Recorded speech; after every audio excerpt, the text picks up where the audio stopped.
आज की क्लास में हम आपको अब वेलकम करते हैं, जो कि हमारी ऑर्गेनाइजेशनल स्ट्रैटेजी के हवाले से क्लास है। ऑर्गेनाइजेशन स्ट्रैटेजिक मैनेजमेंट की क्लास है और आज हम बात करेंगे organisational flow chart. Organisational flow chart आपके सामने स्क्रीन पे भी शो रहा होगा एक कंपनी का। Basically organisational flow chart define कर रहा होता है चैनल्स ऑफ कम्युनिकेशन। लिखना चाहें तो लिख लें। क्या क्या डिफाइन कर रहा होता है चैनल्स ऑफ कम्युनिकेशन के कंपनी जब कम्युनिकेट करेगी तो किस तरीके से कम्युनिकेट करेगी, चैनल क्या होगा। ठीक है। और सेकेंडली सेकेंड चीज ये है कि रिस्पॉन्सिबिलिटीज और अथॉरिटीज किस तरह डेडिकेट होंगी, यानी कंपनीज में लोगों की रिस्पॉन्सिबिलिटीज और अथॉरिटीज किस तरह डेलीगेट होगी। फॉर एग्जांपल आपके सामने एक जनरल कंपनी है, उसका स्ट्रक्चर मौजूद है जिसमें एक सीईओ है और सीईओ जो है दो लोगों से रिपोर्ट लेते हैं, मैनेजर प्रोडक्शन, मैनेजर मार्केटिंग। फिर मैनेजर मार्केटिंग की अपनी एक टीम है जिसमें फोरमैन फैब्रिकेशन है, फोरमैन असेंबली है। ठीक है। मुझे ऐसा लग रहा है कि ये ऑटोमेटिव यानी ऑटोमेटिव इंडस्ट्री क्या है, जैसे कार मैन्युफैक्चरर्स हो गए या ऑटो व्हीकल मैन्युफैक्चरर्स हो गए, उनकी ऑर्गेनाइजेशन है, उस उसका ये स्ट्रक्चर है। फिर फोरमैन फैब्रिकेशन डिपार्टमेंट का जो मैनेजर है, वो ये सुपरवाइजर है, वो वर्कर्स के साथ डायरेक्टली इन्फ्लुएंस होगा। तो कंपनी सीईओ और जो टॉप मैनेजमेंट, आपकी टॉप मैनेजमेंट नॉर्मली उन उन लोगों पर मुश्तमिल होती है जिनके पास डिसीजन लेने की एबिलिटी हो, डिसीजन टेकिंग पावर हो। ठीक है जी। और सेकेंडली डिसीजन लेने के साथ साथ उनके पास रिसोर्सेज भी हों ताकि वो एलोकेट कर सके। ठीक है। हमेशा हम बात करते हैं डिफरेंट क्लास में, एक सेम बात रिपीट करते हैं कि हर ऑर्गेनाइजेशन में हर इंसान की या हर काम करने वाले की कुछ ना कुछ रिस्पॉन्सिबिलिटी होती है, लेकिन रिस्पॉन्सिबिलिटीज के साथ साथ अथॉरिटीज जिसके पास हो, those people are will called the leaders और मैनेजर्स। ठीक है। फॉर एग्जाम्पल अगर सीईओ को बात करनी है फायरमैन असेंबली से, तो सीईओ डायरेक्ट नहीं इनको करेगा, सीईओ उनके मैनेजर को कम्युनिकेट करेगा और मैनेजर आगे कम्युनिकेट करेगा। नॉर्मली जो है वो सेठिया कंपनी या ऐसी कंपनीज होती हैं जहाँ पे सेठ कल्चर होता है। वहाँ पे अगर सेठ है सबसे top of the list, top decision maker, तो वो सबसे कोशिश करता है डिस्कस करे, सबसे बात करे, सबसे मिले। तो इससे सीईओ का लेवल कम नहीं हो जाता, लेकिन बात यह है कि सीईओ का काम डिसीजन मेकिंग है, नए बिजनेस को जनरेट करने के लिए आइडिया फॉर्मुलेशन है। वो उस काम से हटकर दूसरे कामों में लग जाएगा। तो जब हम ऑर्गेनाइजेशन स्ट्रेटेजिक मैनेजमेंट की बात करते हैं और हम कहते हैं कि हमें लॉन्ग रन डिसीजंस लेने, तो उसके लिए हमें इस तरह का स्ट्रक्चर बनाना होगा जहां कम्युनिकेशन क्लियर हो, क्लियर डेलीगेशन ऑफ अथॉरिटी हो, इसके साथ साथ ताकि ऑर्गेनाइजेशन जब कोई डिसीजन ले तो उसको इजी और तरीके से जो है वो कम्युनिकेट कर सके।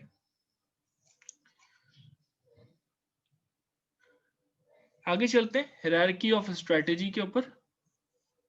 हायरार्की ऑफ स्ट्रेटेजी क्या है और इसको किस तरह इस्तेमाल किया जाता है।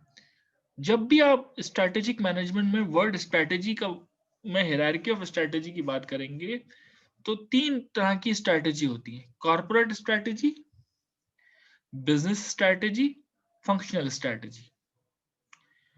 ठीक है जी। तो ये भी पेपर के वाले से थोड़ा सा एक इंपॉर्टेंट एस्पेक्ट है। Corporate strategy, business strategy and functional strategy. What is corporate strategy?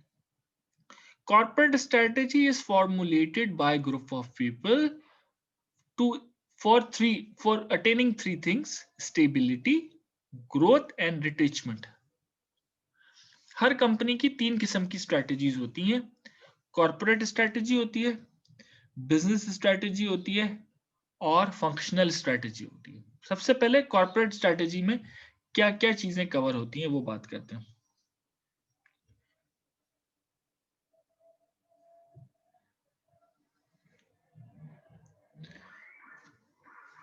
Corporate strategy में स्टेबिलिटी की बात की जा रही होती है।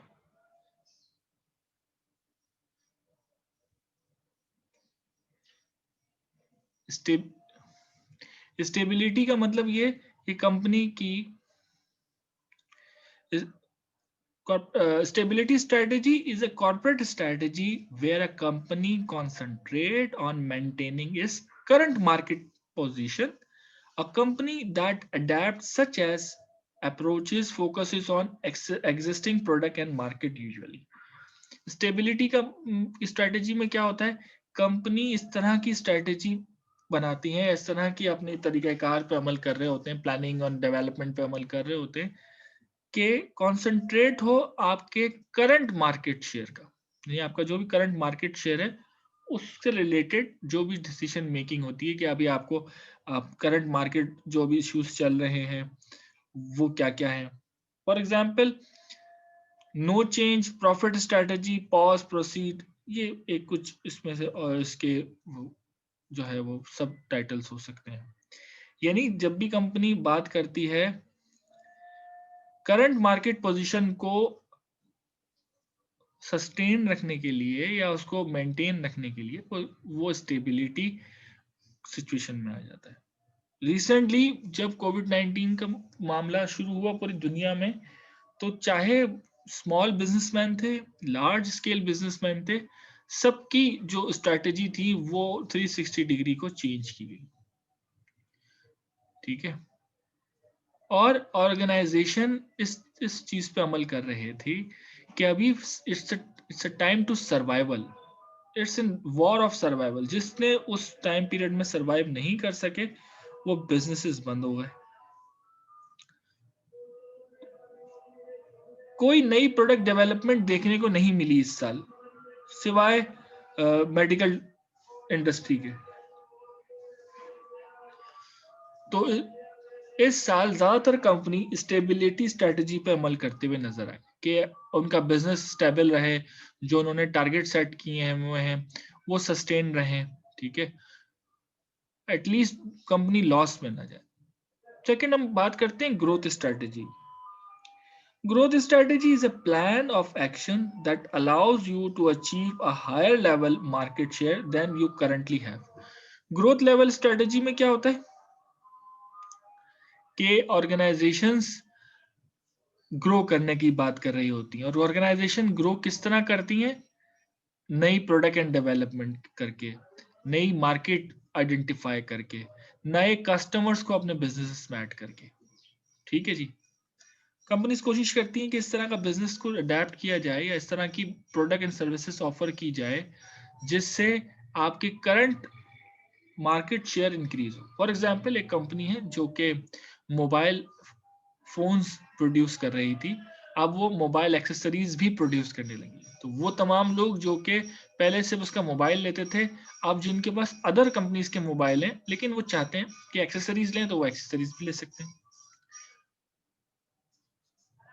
क्योंकि आपको पता है कि मोबाइल और मोबाइल एक्सेसरीज दोनों हासिल करने के लिए ऑर्गेनाइजेशन जो एम्प्लॉय जो वो होते हैं, क्लाइंट्स होते हैं.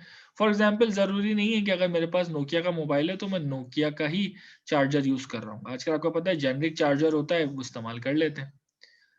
यही एक चीज थी जो कि एक ग्रोथ के हवाले से एक एग्जाम्पल हो सकती है. इसके अलावा आपने देखा होगा होम अप्लायंसेज में बहुत सारी ऐसी कंपनीज हैं जो स्टार्ट हुई थी सिर्फ फ्रिज से या फ्रीजर से. आज हर किस्म के होम अप्लायंसेज मशीनरी डेवलप कर रहे हैं. क्यों? क्योंकि उनको ग्रो करना है. कोई भी कंपनी ग्रो उसी वक्त करती है जब या वो अपने अपने बिजनेस को डेवलप करे, यानी पहले एक शहर में था या एक मुल्क में था तो दूसरे मुल्क में, तीसरे मुल्क में, चौथे मुल्क में, या फिर अपने मार्केट शेयर को डेवलप करे. मार्केट शेयर उसका बढ़ेगा तो ऑब्वियसली बिजनेस बढ़ेगा, बिजनेस बढ़ेगा तो रेवेन्यू बढ़ेगा. ठीक है जी, दोनों चीजें क्लियर हुई, स्टेबिलिटी स्ट्रेटेजी और ग्रोथ स्ट्रेटेजी. अगर कोई सवाल है तो प्लीज पूछ लीजिएगा.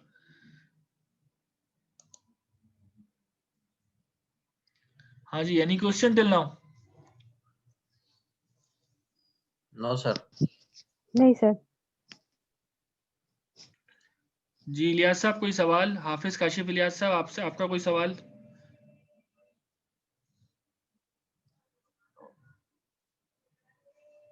No sir. ओके, बहुत आराम से मैं चल रहा हूँ इस वजह से कि थोड़ा सा चीजें समझ में आ सके. टॉपिक था हमारा स्ट्रैटेजी का 3 टाइप की strategy, corporate, business and functional. अभी हम कॉर्पोरेट स्ट्रैटेजी पढ़ रहे थे, उसमें स्टेबिलिटी की बात करते हैं, ग्रोथ की, और रिट्रीचमेंट। रिट्रीचमेंट बेसिकली कॉस्ट मैनेजमेंट को रिफ्लेक्ट कर रहा होता है। जब भी हम अपनी कंपनी में कॉस्ट मैनेजमेंट करें, दूसरे लफ्जों में कॉस्ट मिनिमाइजेशन भी कहते हैं, कि हम अपनी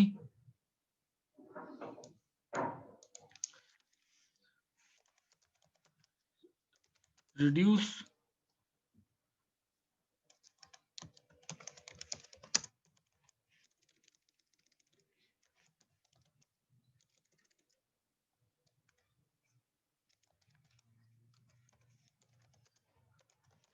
जब भी हम अपनी ऑपरेटिंग कॉस्ट को रिड्यूस करने की बात करते हैं बिजनेस को एनहांस करने के लिए, तो वो हमें वो कहलाता है cost strategy.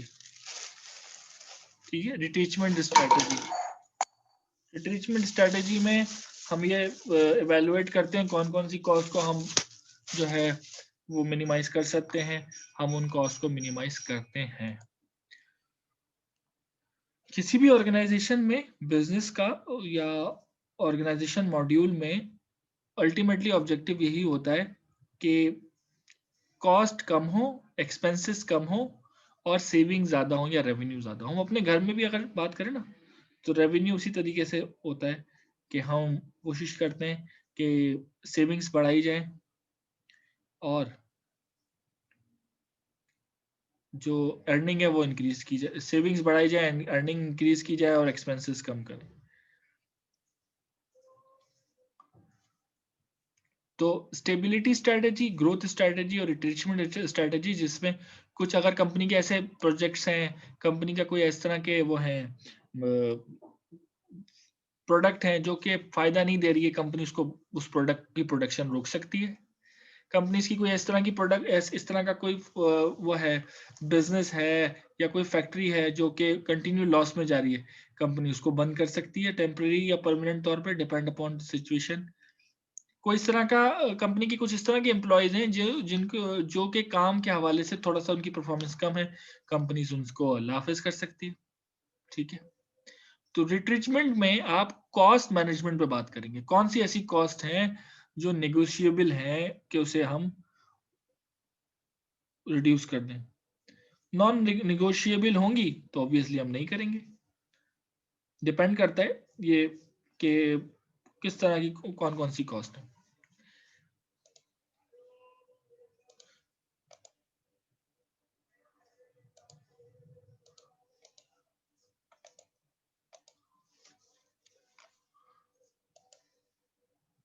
Business strategy. Business strategy reflects towards two things. Number one, competitive strategy and cooperative strategy. Competitive strategy का मतलब कंपनीज कंटिन्यूसली इस तरह की कॉम्पिटिटिवनेस पे काम करें जिसमें आपके पास आपकी प्रोडक्ट में इस तरह के फीचर्स हों जिसमें जो आपके कॉम्पिटिटर के पास ना हो। जब आप अपनी प्रोडक्ट को इस तरह डेवलप करते हैं, इस तरह डिजाइन करते हैं कि आपकी प्रोडक्ट में वो फीचर्स हो जो आपके कॉम्पिटिटर के पास ना हो, दैट इज कॉम्पिटिटिव स्ट्रेटजी। आप चाहे इसकी डेफिनेशन लिखना तो आप लिख सकते हैं कि competitive strategy is defined as the long term plan of a particular company in order to gain competitive edge over its competitor in the industry. Competitive strategy एक लॉन्ग टर्म गोल होता है जिसमें आप अपनी प्रोडक्ट एंड सर्विस में वो सहूलियात देते हैं जो कि आपके कॉम्पिटिटर के पास ना हो, ताकि इंडस्ट्री में आपके पास मार्केट शेयर इंक्रीज हो। इसकी मिसाल हम ये कर सकते हैं कि जिस तरीके से आपने देखा कि एविएशन इंडस्ट्री हमारी पीआईए है, उसमें एमिरेट्स है, कतर एयरवेज है, हर मुल्क की है। जब आप कहीं जाने का टिकट लेते हैं तो आपको डिफरेंट सहूलियात दे रहे होते हैं, बिजनेस क्लास है, इकोनॉमी क्लास है। ठीक है, इसके अलावा जो ट्रांजिट में आपको फला एक एक्सपीरियंस देंगे। कंपनीज डिफरेंट फीचर्स दे रही होती है आफ्टर सेल सर्विस के। ये सब जो है वो कॉम्पिटिटिव स्ट्रेटेजी में आ रहा होता है। ठीक है, कॉम्पिटिटिव स्ट्रेटेजी से फायदा आपको ये होता है, आपकी कंपनी को ये होता है कि कंपनी अपने मार्केट शेयर लूज नहीं करती। आपने देखा होगा कोई कंपनी कोई मोबाइल फोन में एक फीचर आता है, फौरन दूसरे मोबाइल फोन भी उसको जो है वो अडेप्ट कर लेते हैं। कैसे? आपने देखा होगा पहले हर मोबाइल में एक कैमरा आता था, फिर आईफोन ने 2 कैमरा या 3 कैमरे इंट्रोड्यूस कराए। अब तकरीबन हर मोबाइल में 3 कैमरे होते हैं। एंड आज तक इटसेल्फ मेरी समझ में नहीं आ सका कि what is the use of 3 cameras. मेरे मोबाइल में भी 3 कैमरा हैं, आज तक मैंने एक को भी बड़ी मुश्किल से इस्तेमाल करता हूँ। पॉइंट क्या है कि फीचर आपने ऐड करना शुरू किए, कॉम्पिटिटिव एज की तरफ गए, आपके जो कॉम्पिटिटर्स हैं उन्होंने भी आपको कॉपी करना शुरू कर दिया। But yeah, you can say that it's a first mover advantage आपको मिलता है। कॉर्पोरेटिव स्ट्रेटजी क्या होता है कि जब आप किसी दूसरी कंपनी के साथ जॉइंट वेंचर कर कुछ इस तरह की स्ट्रेटजी डेवलप करें ताकि कस्टमर्स को कुछ आसानी मिले। फॉर एग्जांपल इस वक्त अगर हम बात कर रहे हैं जिस प्लेटफॉर्म पे, ये जूम का प्लेटफॉर्म है, तो जूम का प्लेटफॉर्म को हम यूज किस तरह कर रहे हैं? Zoom collaborate with Google and providing this platform to interact people for business purposes, for educational purposes, for meeting and gossip purposes। ये चीज ठीक है। तो Zoom और Google मिले आपस में इस प्लेटफॉर्म को देने के लिए। समटाइम्स दो कंपनीज जो है वो आपस में इंटरेक्ट करती हैं, कोलैबोरेट करती हैं और फिर और कोई सर्विस प्रोवाइड कर रही होती है। ये कोलैबोरेशन जो है वो परमानेंट भी हो सकती है और जो है वो टेम्परेरी बेसिस, प्रोजेक्ट बेसिस पे भी हो सकती है।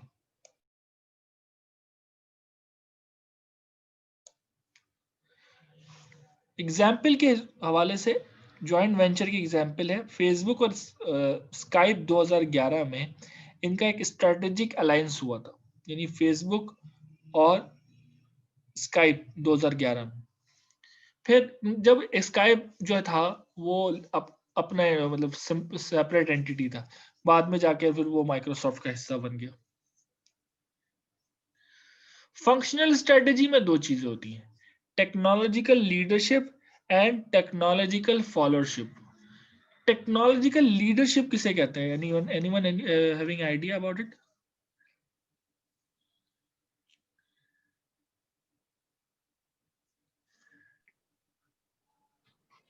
जो उस टेक्नोलॉजी में मार्केट लीडर्स हों, एग्जैक्टली जैसे एग्जैक्टली एप्पल का आईफोन है, ये बिल्कुल मार्केट लीडर्स हैं अपनी प्रोडक्ट्स में। बिल्कुल ऐसे ही है, बिल्कुल ऐसे ही है, बेहतरीन बात की। टेक्नोलॉजिकल लीडरशिप से मुराद ऐसी टेक्नोलॉजी को इंट्रोड्यूस करना कि जो आपके पास, आपके अलावा किसी के पास ना हो। मिसाल भी बहुत बहुत रेलेवेंट दी है अनीस ने, थैंक यू अनीस। आईफोन की, कि आईफोन स्मार्टफोन के बाद वो स्मार्ट वॉचेस लेकर आ गए, फिर स्मार्ट टैबलेट्स लेकर आ गए, स्मार्ट एलईडी स्क्रीन लेकर आ गए। ये जो वर्ड स्मार्ट है ना, ये इटसेल्फ कह रहा है specific, measurable, attainable, realistic, timely bound. जब भी आपकी कंपनी में, जब भी आपकी सर्विस में कुछ इस तरह का फीचर होता है जो सिर्फ आप ही के पास हो, वो टेक्नोलॉजिकल लीडरशिप कहलाता है। और बाकी कंपनीज जो आहिस्ता आहिस्ता उसको अडॉप्ट करें, वो टेक्नोलॉजिकल फॉलोशिप कहलाती है। फॉर एग्जाम्पल जिस तरह की अभी कोविड की वैक्सीन बन रही है, दैट इज टेक्नोलॉजिकल लीडरशिप। कि जिन कंपनीज ने इस स्ट्रैटेजी पर अमल किया कि हम सबसे पहले कोविड की वैक्सीन डेवलप करेंगे, तो उन्होंने बाकायदा रिसर्च एंड डेवलपमेंट की, बहुत बड़ी बड़ी जो है वो लैब्स बनाई और अपने आप को उस रिस्क फैक्टर में इन्वॉल्व किया। बिकॉज आपको पता है जो कोविड या मेडिकल डिसीजेस के ऊपर वो कर रहे होते हैं, रिसर्च कर रहे होते हैं, वो तो सबसे ज्यादा वनरेबल होते हैं उस वायरस के, क्योंकि उनका रोज उस वायरस से इंटरेक्शन होता है। तो वो किस तरीके से अपने आप को प्रोटेक्ट करेंगे, ये एक सवाल था। लेकिन कंपनीज वही आगे बढ़ती हैं जो चैलेंज को एक्सेप्ट करती हैं। इनफैक्ट लोग भी वही कामयाब होते हैं जो चैलेंज को एक्सेप्ट करते हैं। टेक्नोलॉजिकल फॉलोशिप में क्या होगा कि जब ये वैक्सीन आ जाएगी तो फिर और पता चल जाएगा कि उसमें ये फॉर्मूला है, ये उसकी फीचर्स हैं, बाकी pharma companies foreign jump in करेंगे कि अब हमारे कमाने का वक्त आ गया। तो जो फर्स्ट मूवर होता है, जिसने सबसे पहले रिस्क लिया होता है, that is technological leadership. For example मैं आपको लोकल मिसाल दूं, कराची में मंदी खाने का, यानी खाने में जो एक नई डिश आई मंदी, जो कि मिडिल ईस्ट की डिश है, अरब कंट्रीज की डिश है, वो जब कराची में इंट्रोड्यूस कराई गई तो लोग जो उसको इंट्रोड्यूस कराने वाले थे, वो इस हवाले से बहुत ज्यादा एम्बैगुटी का शिकार थे।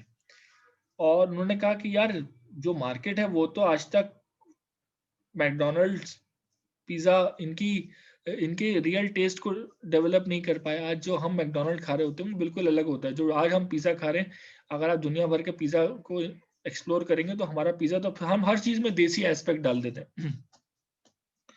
तो उन्होंने सोचा कि यार अब किस तरीके से ये क्या एक कामयाब बिजनेस मॉड्यूल होगा कि हम मंदी को जो है वो इंट्रोड्यूस करा रहे हैं कराची की मार्केट में, देन हम उसको एक्सपेंड करेंगे। तो इसके लिए उन्होंने बाकायदा जो शेफ है वो लबनान से लेकर आए यहाँ पर, वो group of team of chefs थी जो कि यहाँ पर आई थी। यहाँ के लोकल लोगों को उन्होंने उनको तकरीबन 6 महीने उनकी ट्रेनिंग की, उनके साथ अब काम किया, और एक रियल टेस्ट डेवलपमेंट। उसके बाद जो एम्बियंस था वो बिल्कुल वैसी था कि आपको अंदर जाने के बाद लगे नहीं कि आप कराची में हैं या दुबई में हैं या सऊदी अरब में या ओमान, कतर में, जहाँ पर ये बहुत पसंद की जाने वाली डिश है। पॉइंट क्या है? पॉइंट ये है, those company who put themselves in the risk will get a maximum benefit. लेकिन रिस्क लेने के लिए रिस्क की असेसमेंट बहुत जरूरी है। ब्लाइंडली आप रिस्क नहीं लेते। अगर मैं भी आपसे कहूँ ना कि अगर आपने कोई कहीं पे इन्वेस्टमेंट करनी है, या मेरे पास इतने पैसे हैं मुझे आइडिया दो, तो आप बहुत सारे मुझे आइडियाज देंगे, ठीक है, और फिर आप ये वो कहेंगे सर इसमें ये रिस्क हो सकता है, इसमें वो रिस्क हो सकता है। तो functional level strategy related to two things, technological leadership यानी first mover advantage, technological followship, क्या आप जब आप टेक्नोलॉजी आ जाए तो उसको फॉलो करें। और जो कंपनीज टेक्नोलॉजिकल फॉलोशिप भी नहीं करती वो फिर राइड ऑफ हो जाती है मार्केट से। तो 3 तरह की स्ट्रेटेजी आज हमने पढ़ी, corporate level strategy, business level strategy और functional level. Corporate level strategy में आपने एनवायरनमेंट और इकोनॉमिक सिचुएशन को सामने, और इकोनॉमिक और पॉलिटिकल और जियो पॉलिटिकल सिचुएशन को सामने रखते हुए ये फैसला करना है कि कंपनी में की स्टेबिलिटी किस किस तरीके से हो सकती है, कितना जरूरी है। रिसेंटली फ्रांस में होने वाले नाकाबले माफी जो कंसर्न थे हुए, उसके बाद वो तमाम कंपनीज जो कि जिनका ताल्लुक डायरेक्टली और इनडायरेक्टली फ्रांस से, या फ्रेंच गवर्नमेंट तो नहीं कहूंगा, लेकिन फ्रांस की कोई प्राइवेट कंपनीज भी इंटरनेशनली मल्टीनेशनल कंपनीज काम कर रही हैं, तो उनके लिए बड़ा थ्रेट हो गया कि उनका बिजनेस को का बाइकआउट करने लगे लोग। फिर उन्होंने स्टेबिलिटी स्ट्रेटेजी पे काम किया कि एटलीस्ट अपने हम बिजनेस को स्टेबल करें, अपने आप को अपना ला ताल्लुकी का इजहार किया फ्रांस से, ठीक है। अच्छा, यही सिचुएशन दूसरी कंपनीज के लिए ग्रोथ में था। फॉर एग्जांपल मैं आपकी अभी की बात करूं तो इस वक्त इंपोर्टेड चीजों पे बहुत ज्यादा टैक्स है। तो वो तमाम कंपनीज या वो तमाम रीसेलर या प्रोड्यूसर जो कि इंपोर्टेड आइटम्स को सेल कर रहे हैं, उन वो बड़ा परेशान रहते हैं, ठीक, क्योंकि इंपोर्टेड आइटम आ नहीं रहे। लेकिन लोकल इंडस्ट्री के लिए ये इसमें बेनिफिट है, ये चार्म है कि लोकल इंडस्ट्री इस वक्त नई प्रोडक्ट डेवलप करे और अपनी अपने बिजनेस को ग्रोथ फेज में लेकर आए। रिट्रेचमेंट में क्या होता है कि आप अपने बिजनेस को कंटिन्यूसली मॉनिटरिंग और इवेल्युएशन कर रहे होते हैं कि हमें कौन सी प्रोडक्ट कितना पैसे दे रही है, कौन सी यूनिट कितने पैसे दे रहे हैं, कितने कौन कौन सी हमारे यूनिट जो है वो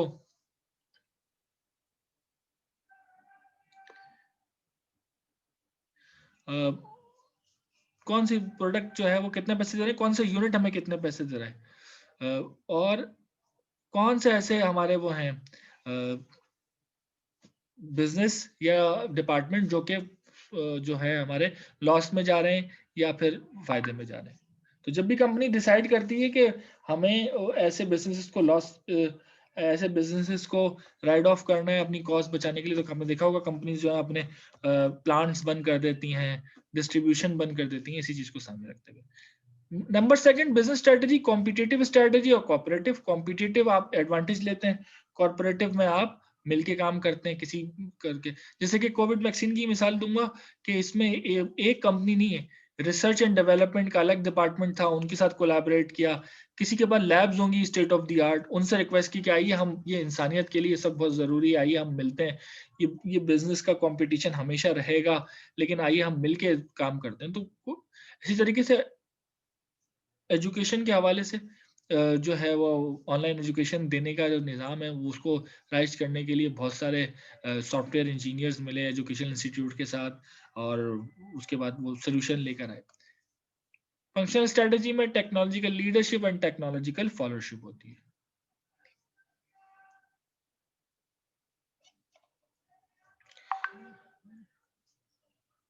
क्यों कंपनीज कॉर्पोरेट स्ट्रेटजीज पर अमल करती हैं, उनके क्या ऑब्जेक्टिव होते हैं? Number one, profitability. Obviously one of the core one of the core objective of an organization is to get profit।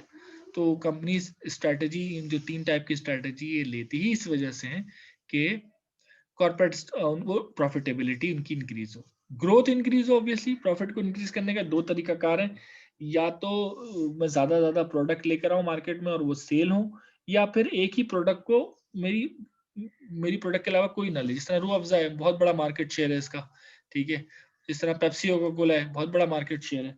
तो पेप्सी और कोका कोला ने भी इन दी एंड अपनी जो है डिफरेंट प्रोडक्ट लॉन्च की, जिसमें उनके स्नैक्स हैं, चिप्स वगैरह, लेज हैं, और कोका कोला की भी अपनी जो है वो प्रोडक्ट लाइंस हैं।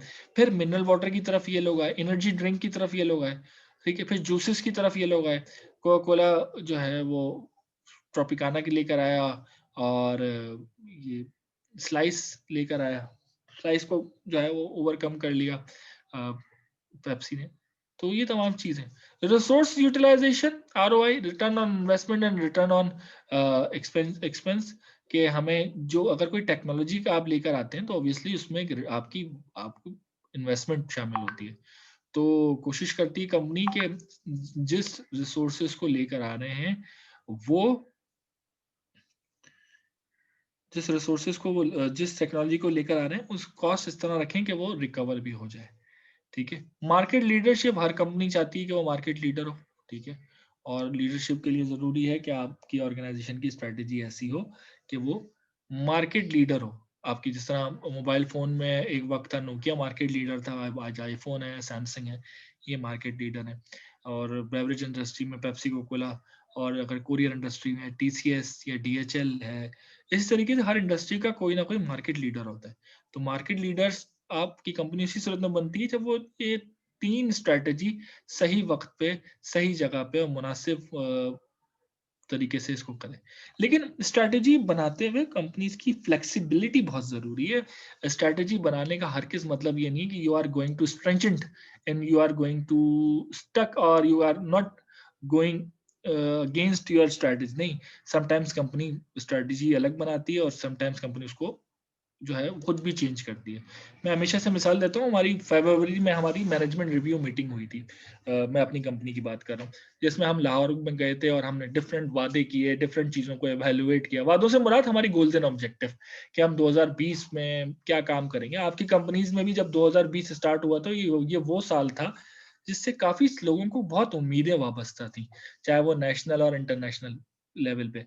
तो हमारी कंपनी को भी थी कि यार 2020 है, ग्रो करेंगे, चीजें नई प्रोडक्ट लेकर आएंगे, नई मार्केट को एक्सप्लोर करेंगे।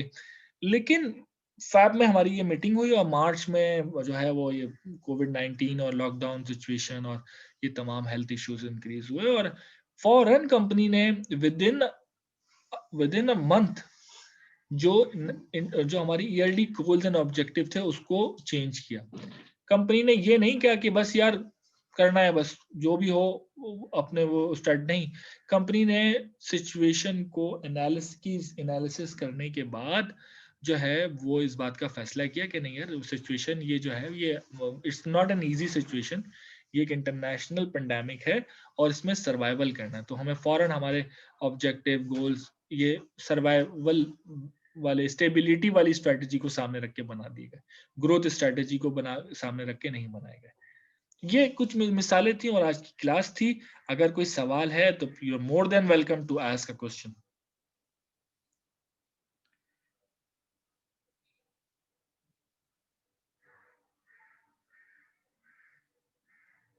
Any question? No sir. समझ में भी आई बात या नहीं आई? जी सर, आ रही है। अच्छा चले, थैंक यू, थैंक यू।